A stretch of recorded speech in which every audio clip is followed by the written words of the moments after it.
할렐루야. 주님의 위로하심 가운데 서로 돌아보며 그 은혜를 나누기에 힘쓰는 우리 성도님들의 삶에 주님의 사랑이 가득하시기를 축복합니다. 어제가 스승의 날이었어요. 여러분, 스승의 날이 다가오면 생각나는 선생님들이 한 분씩 계실 거라 생각이 됩니다. 제가 학교 다닐 때, 저보다 인생의 선배님 되신 분들은 더 했겠지만, 제가 다닐 때도, 체벌이 있었어요. 매를 드는 선생님들이 꽤 많았던 걸로 기억합니다. 그 선생님들은 항상 교과서와 몽둥이를 항상 이렇게 끼고 다녔던 기억이 나요. 그렇죠? 그 어떤 선생님도 이게 없는 사람이 없을 만큼 선생님들은 다 하나씩 끼고 다녔어요. 물론 때리기 위해서도 이걸 갖고 다니기도 했지만 지휘봉으로 쓰기도 하고 지시할 때 쓰기도 하고 이랬던 것 같습니다. 자, 근데 그 당시에는 이상하게도 그렇게 체벌이 있었는데도 불구하고 선생님과 학생들의 사이가 되게 돈독했던 기억이 나요. 신기하죠? 그만큼 선생님들이 아이들에게 더 적극적이었고 아이들이 또 맞은 만큼 더 열심히 하려고 노력했고 그런 살가웠던 것이 있었던 것 같습니다. 그래서 그 당시 선생님들의 얼굴, 말투, 행동, 성함들이 지금도 기억이 나요. 왜 그런가 보니까 그만큼 나를 사랑해줬구나, 나를 그만큼 아껴줬구나라는 게 느껴지는 겁니다. 네. 예전에도 고등학교 때도 아침에 선생님한테 맞고 점심 때 과학실 가서 안티프라민 발랐던 기억이 나요. 선생님이 발라줬던 자, 되게 미안해 하시면서 발라줬던 기억이 나는데 그만큼 선생님과 학생들의 사이에 관계가 굉장히 좋았다라는 생각이 납니다. 제가 그렇게 좋은 선생님들 중에 제가 예전에도 한번 얘기 드렸던 것 같은데 중학교 때 국사를 가르쳤던 선생님이 기억이 납니다. 윤병철 선생님이라는 분이신데요. 무섭기는 굉장히 무서워요, 이분이. 학생과라고 해야 되나요? 학생과 선생님들이 제일 무섭잖아요. 그 학생과에 계셨던 선생님이기도 하고 수업 시간에 좀 떠들거나 집중 못하면 불러내서 항상 끼고 다니는 이 몽둥이로 머리를 그렇게 때리셨습니다. 공부 열심히 하라고. 3명을 불러내서 이렇게 때리셨어요. 이렇게. 가운데 서지 않으려고 다들 막 서로 싸우죠. 가운데만 계속 맞으니까. 근데 이 선생님이 그렇게 기억이 나는 이유는 제가 진광중학교 출신인데 제가 다닐 때 교복이 있었습니다. 이 선생님이 교복을 입고 다녔어요. 중학교 때. 선생님이 교복을 입고 다니셨어요. 그러면서 다른 선생님들 앞에 뭐라고 말하냐면 학생들한테 뭔가를 지시하고 명령하려면 니들도 교복 입고 다니라고 얘기하실 만큼 학생들 편에 서였던 기억이 납니다. 그러니까 그 선생님이 지금도 기억이 나는 거예요. 그리고 또 한 선생님, 이분은 좀 고통을 줬던 선생님인데 과학 선생님이에요. 안병학 선생님이라는 분. 안병린 선생님. 안병학 선생님이 수학 선생님이고 이분은 과학 선생님인데 이분은 안타깝게도 암으로 돌아가셨어요. 근데 이 선생님이 항상 아이들이 떠들거나 그러면 불러내서 머리를 막 이렇게 하거든요. 막. 아니면 여기를 막.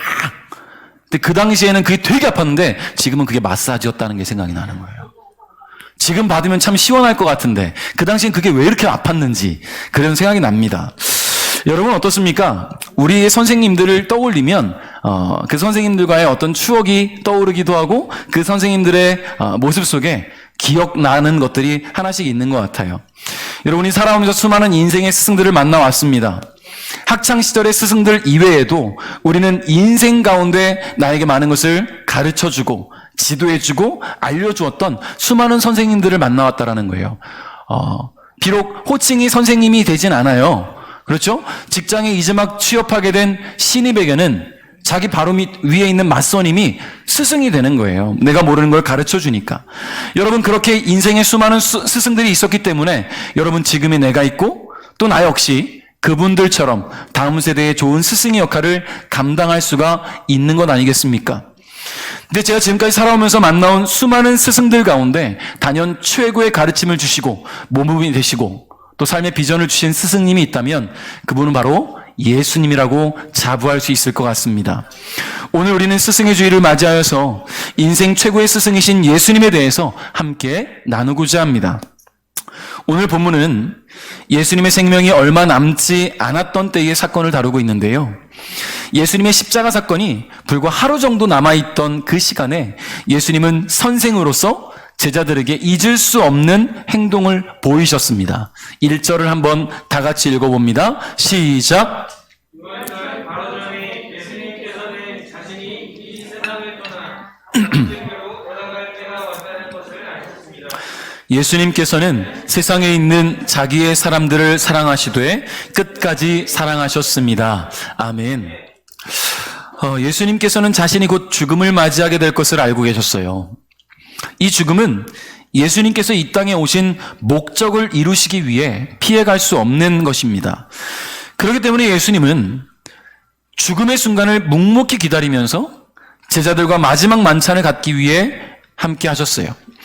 예수님은 십자가의 죽음을 앞둔 상황에서 자신의 제자들을 더 특별히 사랑하셨다. 지금 우리가 읽은 1절 말씀에 나와 있습니다. 왜냐하면 이 제자들을 통해서 복음이 전파되어 가야 하고 하나님의 나라가 확장되어야 할 것을 예수님은 알고 계셨어요. 그렇기 때문에 더욱 그들을 사랑하시고 더욱 소중히 여기셨다라는 거예요. 여러분, 그런데 그렇게 사랑하고 그렇게 아끼시는 제자들 가운데 도무지 사랑할 수 없는 사람도 있었다라는 겁니다. 2절 읽겠습니다. 시작.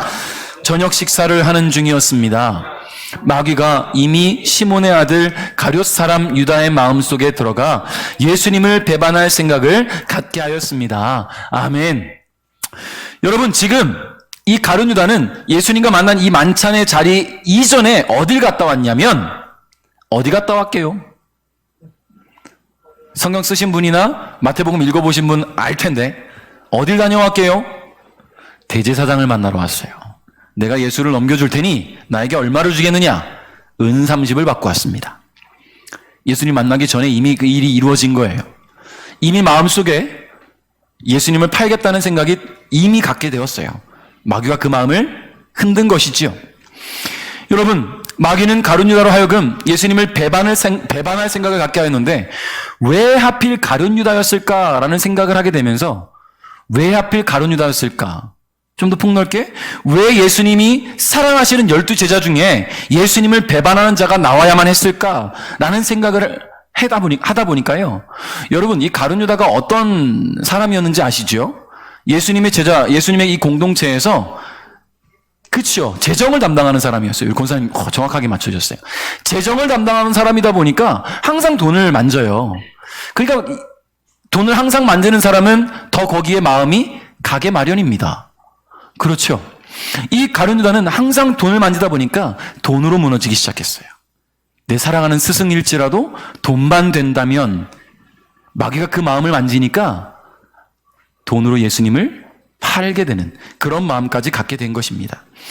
여러분, 그리고 그런 가룟 유다임을 예수님은 이미 알고 계셨어요.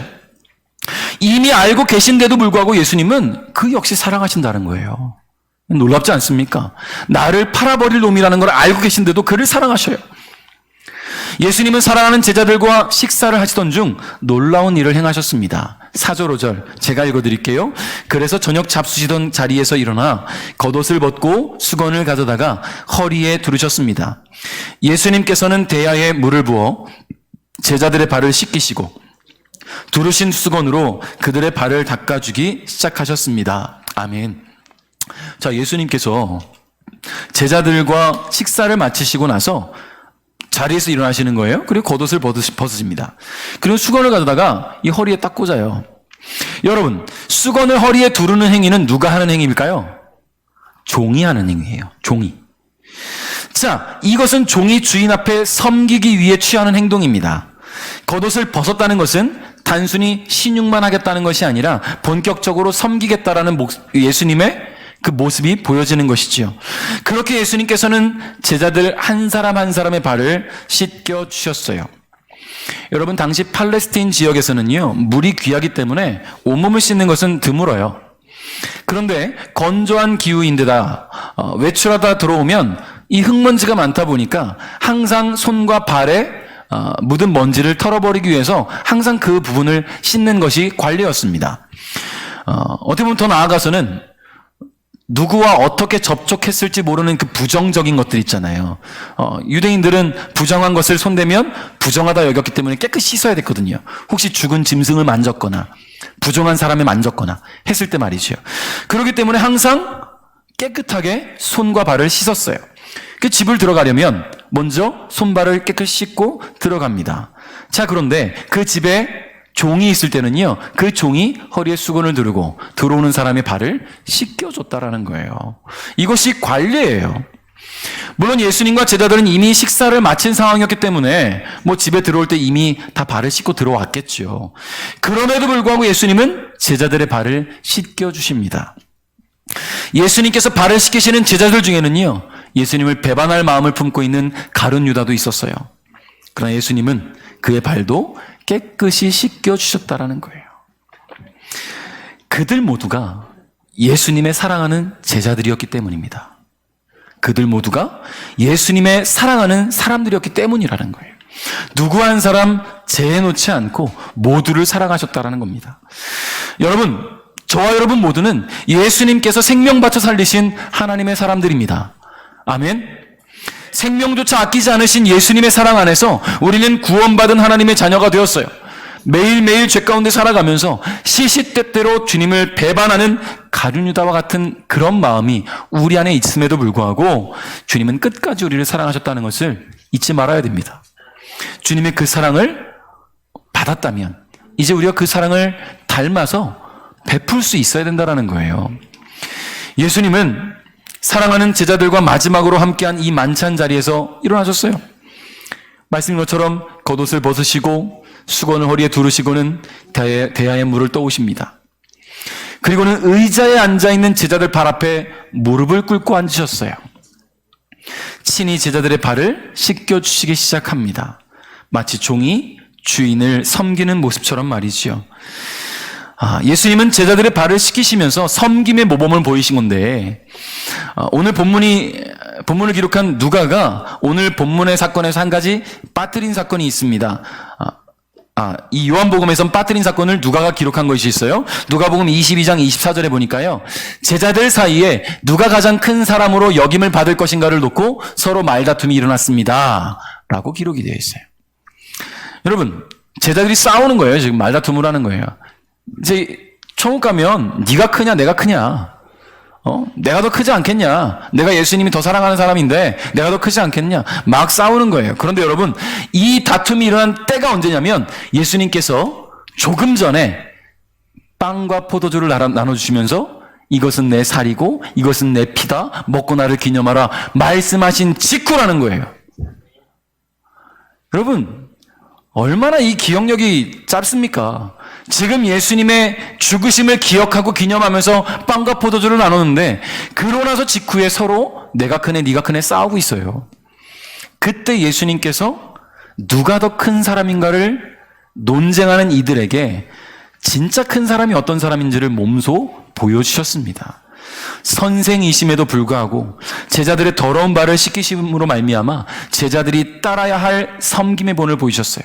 큰 사람이라는 것은 섬기는 사람이다. 할렐루야. 진짜 큰 사람은요, 베푸는 사람이고 섬기는 사람이라는 것을 예수님께서 보여주셨다라는 거예요. 예수님은 자신은 세상 사람들처럼 어떤 정치적 입지를 굳히기 위해서 영광을 얻으려는 메시아가 아니라 스스로를 낮추고 버림으로써 다른 사람을 깨끗게 하신 후에 하나님이 주시는 그 영광을 얻는 종으로서의 메시아의 모습을 보여주셨습니다. 제자들의 발을 다 씻기신 후에 예수님께서는 다시 자리에 일어나시고 허리에 두른 수건을 정리하시고는 겉옷을 다시 입으셨습니다. 그리고는 앉아 계셨던 그 자리에 되돌아가 앉으셨어요. 그리고 비로소 입을 여시는데 뭐라고 말씀하시냐면 12절에 예수님께서는 제자들의 발을 다 씻기신 후에 옷을 입고 다시 자리에 앉으셔서 그들에게 이런 질문을 하셨습니다. 같이 읽겠습니다. 시작. 내가 방금 전에 너희에게 행한 일이 무슨 뜻으로 한 것인지 이해하겠느냐? 아멘. 여러분 이해하시겠습니까? 이해하시겠어요? 여러분, 조금 전까지 종의 모습으로 무릎을 꿇고 발을 씻기신 예수님께서 다시 진지한 모습으로 제자들을 향해 이렇게 말씀하시는 이유는 사랑하는 제자들에게 이 지금부터 하실 말씀이 얼마나 중요한지 모르기 때문에 집중하라는 거예요. 종으로 섬김의 예의를 보이시고는 이제 다시금 스승으로 가르침의 예의를 보이십니다. 너희들이 내가 왜 이랬는지 알겠느냐? 섬겨라 라는 거예요. 진정 큰 자는 섬길 줄 알아야 된다. 진정 큰 자는 베풀 줄 알아야 된다. 여러분, 예수님께서 이렇게 예의를 갖춰 말씀을 전하실 때 제자들 어떻겠습니까? 두말할 것 없이 자세를 가다듬고 제자로서 스승의 말씀에 경청할 준비를 했겠지요. 여러분, 우리는 매 주일 주님 전에 나와 예배를 합니다. 누구께 예배합니까? 하나님을 예배하죠. 하나님께 드려질 예배를 위해서 우리 각자의 위치에서 섬김의 모습으로 주님을 위해 헌신하고, 이제 거룩한 하나님의 말씀이 선포될 때에 진실하고 신실한 마음으로 그 말씀에 집중합니다. 하나님께서 우리와 하여금 이와 같이 예배하기를 원하시는 것은 하나님이 우리를 말할 수 없이 사랑하시기 때문이에요. 우리를 사랑하시기 때문에 사랑하는 자녀들에게 예배 받기를 원하신다라는 거예요. 우리를 사랑하시기 때문에 우리가 주어진 삶을 살아가는 데 있어서 꼭 필요한 말씀을 이 예배를 통해 우리에게 주시고, 우리가 자세를 가다듬고 진지하고 진실한 마음으로 경청하여서 그 말씀을 우리 마음에 새기기를 원하신다는 거예요. 그것이 하나님의 뜻대로 살아가는 길이며 그것이 하나님의 사람으로서 승리하는 길임을 주님은 우리에게 알기를 원하신다는 겁니다. 성도 여러분, 우리 예수님께서 제자들에게 몸소 보이신 것은 겸손이며 예의였어요. 그런 모습이 바로 오늘 우리가 닮아가야 할 모습인 줄 믿습니다. 예수님께서 먼저 그렇게 본을 보이신 것처럼 우리도 그 모습을 닮아가야 된다는 거예요. 14절 15절 한번 읽어볼까요? 시작. 내가 선생과 주로서 너희 발을 씻겼으니 너희도 서로 발을 씻겨 주어야 한다. 내가 너희에게 행한 그대로 너희도 행하게 하기 위해 내가 본을 보여준 것이다. 아멘. 그래요. 예수님이 본을 보이신 겁니다. 여러분, 예수님께서 제자들에게 이렇게 모범을 보이신 이유가 뭐겠습니까? 여러분 생각해 보십시오. 예수님과 제자들이 몇 년 동안 함께 했어요? 3년이잖아요. 3년 동안 동거동락했어요. 함께 자고 함께 먹고 예수님이 행하시는 모든 일들 가운데는 제자들이 그 현장에 있었어요. 하나님 말씀이 선포될 때 제자들이 있었어요. 그 말씀의 핵심들을 제자들에게는 비유를 들어서 사람들에게 알려주시고 나서 제자들에게는 그 비유를 풀어주시면서까지 가르쳐 주셨어요. 자, 그리고 예수님이 행하시는 모든 일들을 보았습니다. 병든 자를 치유하시고 귀신 들린 자를 귀신을 내쫓으시고 오병이어의 기적과 죽은 자를 살리시는 모습까지 봤어요. 자, 그럼에도 불구하고 이들이 진짜 사랑이 뭔지를 모르는 거예요. 진짜 섬김이 뭔지를 모르는 거예요. 오히려 서로 누가 크냐를 가지고 다투고 있잖아요. 예수님 마음에 얼마나 그 모습이 안타까우셨겠습니까? 진정한 사랑이 무엇인지, 진정한 섬김이 무엇인지, 그리고 정말 중요한 것이 무엇인지를 몸소 보여주시기 위함이었다라는 겁니다. 여러분, 물은 높은 곳을 향해 올라가는 법이 없어요. 높은 곳에서 흐르고 낮은 곳을 흘러가다가 마침내 바다를 만나게 되고 바다와 하나가 됩니다. 제자들이 3년이라는 시간 동안 예수님과 함께 지내왔으면서도 주님의 참 모습을 볼 수 없었던 것은 그들의 마음에 겸손이 없었기 때문이에요. 겸손하신 예수님을 따라가면서 그분과 함께 살면서도 겸손이 없었어요. 여러분, 솔직히 여러분, 우리 모두가 예수님의 제자라면 그 예수님의 모습을 보고 그 행적들을 따라가면서 3년간 동거동락을 했다면 솔직히 저 같아도 겸손하기 쉽지 않을 것 같아요. 왜요? 예수님이 내 스승인데 이게 어깨 피고 목에 깁스 좀 하고 예수님 만나고 싶어? 일로 와. 뭔지 알죠, 이거? 예? 내가 정말 높은 자리에 있는 누군가를 안다면, 그 사람이 나를 좀 아껴주는 사람이라고 한다면 이 어깨 펴지는 거예요. 목에 깁스하는 거죠. 마치 내가 그 사람의 가장 아끼는 사람인 것처럼 다른 사람들 앞에 내가 돋보이길 원하는 거예요. 여러분, 제자들이 그랬겠습니다. 저 같아도 그랬을 것 같아요. 그러나 제자들은 주님이 진정으로 원하시는 것을 깨닫지 못했습니다. 오히려 높아지기만 원했고 겸손하지 않았다라는 거예요. 여러분, 겸손하지 않으면 결코 진리를 볼 수가 없어요. 인도의 독립운동가인 마하트마 간디는 이렇게 말을 했는데요. 진리를 찾으려는 사람들은 티끌보다 겸손해야 한다.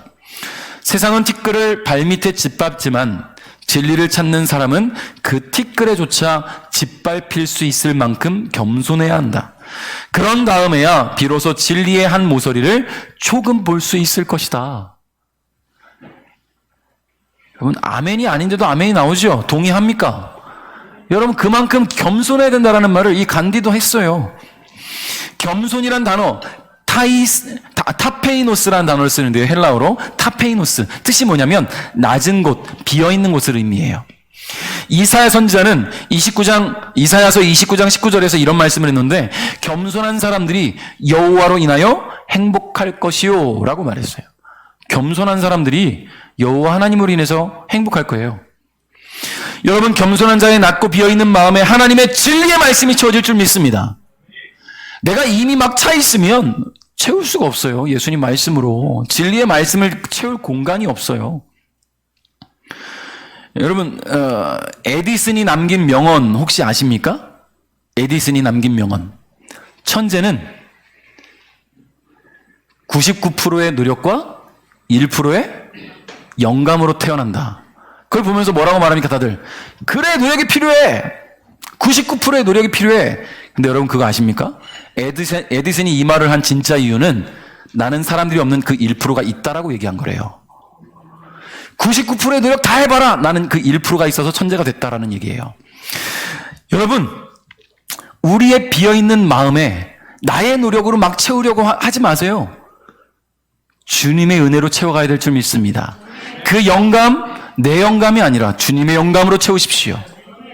그럼 주님 은혜 안에서 주님이 기뻐하시는 천재들이 될 줄 믿습니다. 높아지려고 하는 제자들이 예수님의 명령을 따라 주의 제대로 살아가려면 결국 겸손해야 돼요. 예수님은 하나님께 기도하는 것을 가르치기 위해 기도의 모범을 보이셨고요.